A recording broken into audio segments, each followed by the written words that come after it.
Hello again, everybody. This is Brett Barron with another Bible review, and today I've got the R.L. Allan NASB Single Column Reference in Navy Blue. Very nice Bible with a unique layout, single column reference layout.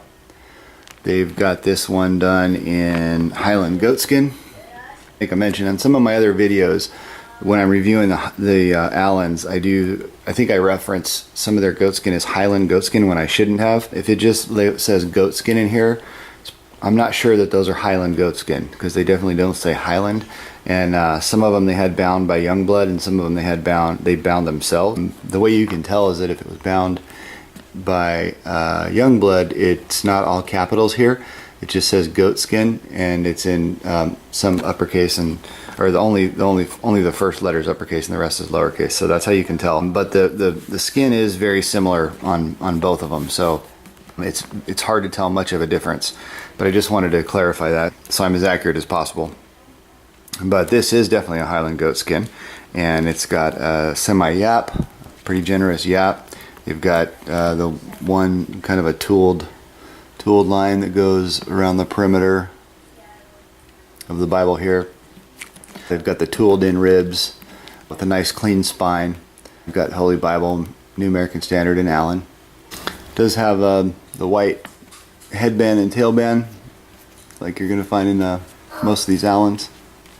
It is edge lined. You can see here.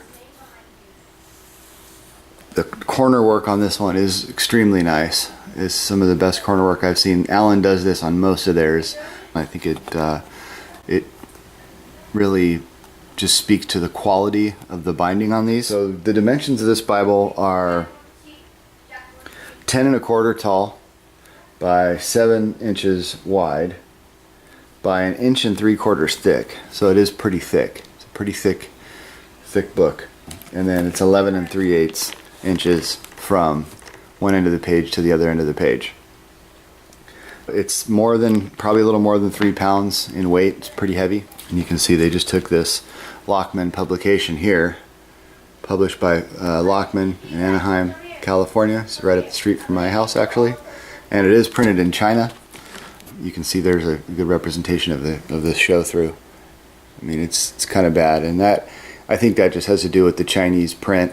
And that's not something that is really, you would blame Allan for, but when you're buying a Bible, that is something you need to consider. And so, these cost just as much as any other Allan, and you have some Allans that have like 36 GSM coated paper, like on the classic reference edition or the classic readers, the new classic readers, or even the NASB readers. They've got better paper, so they could have had this printed on better paper through Youngblood, but it's just a NASB rebind. So Randy Brown has a really good article. I'll put a link to that in the description below on paper and Bibles.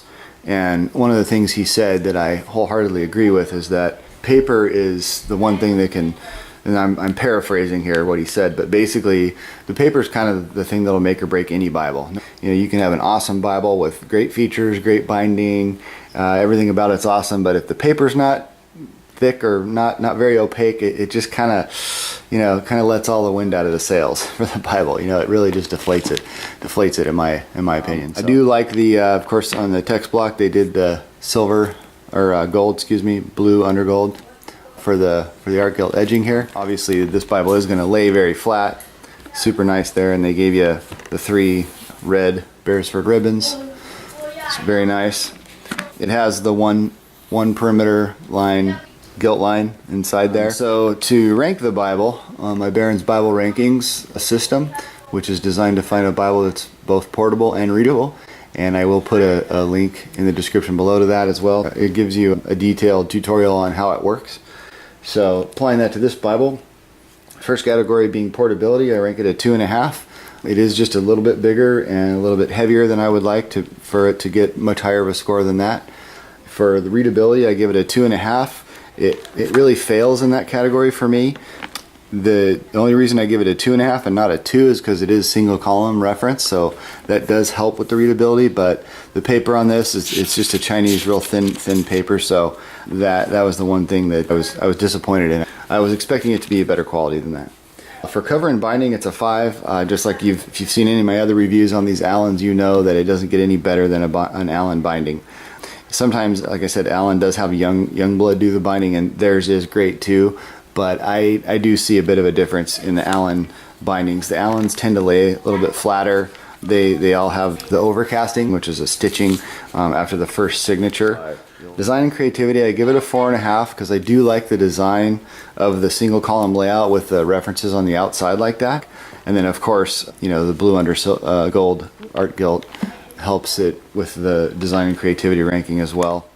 Beauty and craftsmanship, again, that's a 5. That's an overall, you know, assessment of how the Bible's made with the yap and the stamping and the ribs on the back, how it lays flat, what kind of ribbons they did with it, and then the gilt line. And unique features, I give it a 4.5. This one does have a cool little, actually has some cool features here in the back. In addition to the concordance, it does have these introductions. So instead of putting introductions in the front of every chapter, what they did was they put them in the back. And I thought that was kind of unique. See, introductions to the books of the Bible. And then you do have your lined paper in the back that Allan puts in these Bibles. So it scores very high on unique features, 4.5. It's got some nice Lockman maps or whatever maps Lockman uses in these. For rarity, this Bible is not that rare. I mean, you can only get it at evangelicalbible.com or directly from Allan, so it gets a 4.5 for rarity. But they are available. You can buy them there right now. So I hope you did enjoy the review. I hope you found this helpful. If you're thinking about buying one of these, please like and subscribe and give me any feedback, or if you have any questions, I'd be happy to answer them. Thanks a lot for joining me today, and may grace and peace be with you all.